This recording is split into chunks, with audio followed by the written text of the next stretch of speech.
Bonjour à tous, j'espère que vous allez bien. Une petite météo immobilière. Je tourne cette vidéo au mois d'avril 2024. Donc du coup, on va aborder le deuxième trimestre de l'année. Et je voulais faire un petit point sur le marché immobilier.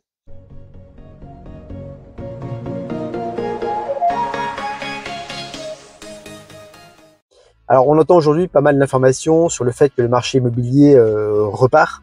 C'est le cas, on a plus d'activité qu'on avait par rapport à 2023. Juste, je resitue le contexte. Donc moi, je travaille sur la banlieue sud lyonnaise, où les prix moyens du mètre carré sont entre 2500 et 3000 euros du mètre carré. Il faut avoir confiance qu'en France, il y a il y a autant de marchés immobiliers qu'il y a de villes ou de villages. Et même au sein de ma propre commune, il y a différents marchés immobiliers. Donc c'est pour vous situer un petit peu la complexité de la chose. Alors oui, le marché repart un petit peu. En effet, on a plus d'acheteurs. On a également des vendeurs qui veulent, voilà, on a des projets de vente. J'ai fait pas mal d'estimations depuis le début de cette année 2024. Malgré tout, j'aimerais mettre un petit bémol. Oui, les acquéreurs sont de retour pour différentes raisons. Mais il faut savoir aussi qu'on a un stock de biens important sur le marché. On a quasiment 2 fois plus de biens aujourd'hui qu'on avait il y a 2 ans. Donc ça veut dire qu'aujourd'hui, un acheteur qui cherche à acheter par exemple un T3 ou un T4 entre 150 et 200 000 euros, il a pléthore de biens disponibles pour visiter. Et c'est ce qu'on voit. On voit des acheteurs aujourd'hui qui visitent et au final, il n'y en a pas beaucoup qui passent à l'action, qui font des propositions, parce qu'ils ont le choix. Donc ça veut dire qu'ils vont visiter avant, ils vont visiter après et puis ils reviendront éventuellement vous faire une proposition s'ils y trouvent un intérêt. Le deuxième point, c'est qu'on a quand même des taux qui, certes, sont à la baisse, mais qui reste quand même élevé par rapport à ce qu'on a connu il y a 2 ans, 2 ans et demi. On avait des taux de 1%, aujourd'hui on est quand même entre 3,5 et 4,5%. Donc les acquéreurs en face de nous ont perdu quand même de la capacité d'emprunt et on a des vendeurs qui, pour certains, maintiennent encore des niveaux de prix qui ne sont pas compétitifs. On est encore dans cette phase de transition entre des vendeurs trop ambitieux et puis des acquéreurs qui vont fixer certaines limites fixées par leur banque. Troisième point, c'est qu'on a des biens avec des mauvais DPE, des passoires thermiques, on va dire, ou même des DPE en E. On a des biens aussi avec travaux qui ne se vendent pas ou qui ont beaucoup de mal à partir.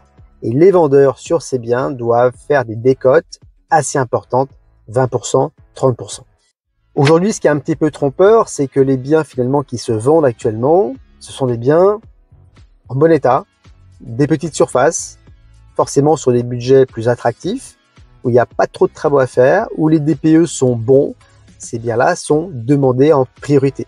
Quatrième point, c'est qu'on a des durées de vente qui s'allongent. Et c'est juste normal, c'est juste mécanique.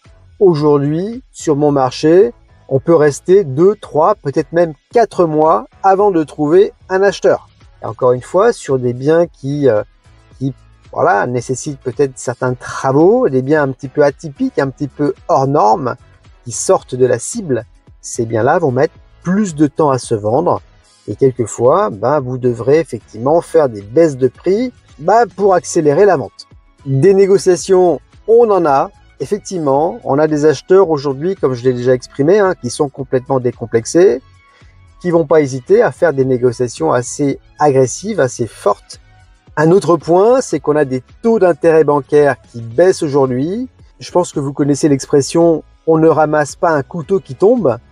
C'est un petit peu ce qui se passe en ce moment. On a des acquéreurs qui se disent « écoutez, voilà, les taux baissent, donc finalement, peut-être que j'ai intérêt à attendre encore un peu, d'avoir des taux plus bas dans 3 mois. » La contrepartie de ça, c'est quoi? C'est que ça va resolvabiliser de plus en plus de monde, de plus en plus d'acquéreurs seront de nouveau en capacité de revenir sur le marché et de faire des propositions plus intéressantes. Mais la négo que vous auriez pu faire aujourd'hui, peut-être de 10 ou 15 000 euros, pas certain que dans 3 ou 4 mois, vous serez en mesure de faire la même négociation. Les acheteurs sont là, d'accord? Simplement, ils sont patients, ils prennent leur temps, mais le jour où ils vont passer vraiment à l'action, les prix vont immédiatement stopper leur baisse. Et je pense que déjà, c'est un petit peu le cas sur certains biens. Et là, il n'y aura plus de négociation possible ou quasiment plus. Voilà pour ce petit point d'actualité immobilière que je voulais faire en ce début de deuxième trimestre. Le marché repart et il est possible effectivement qu'au deuxième semestre 2024, on ait un marché qui soit de plus en plus dynamique. Je reste à votre écoute, bien sûr, si vous avez des commentaires à faire, vous pouvez bien sûr me les mettre en bas de cette vidéo. Et je reste à votre écoute de vos projets immobiliers, que vous soyez vendeur, que vous soyez acquéreur, que vous souhaitiez discuter du marché immobilier, de votre projet immobilier. Si vous êtes sur la banlieue lyonnaise, évidemment, ce sera plus facile pour moi. Avant ça, vous pouvez toujours mettre un petit pouce bleu sur la vidéo. C'est bienvenu pour le référencement de cette vidéo. Très bonne journée à tous. À bientôt. Bye bye.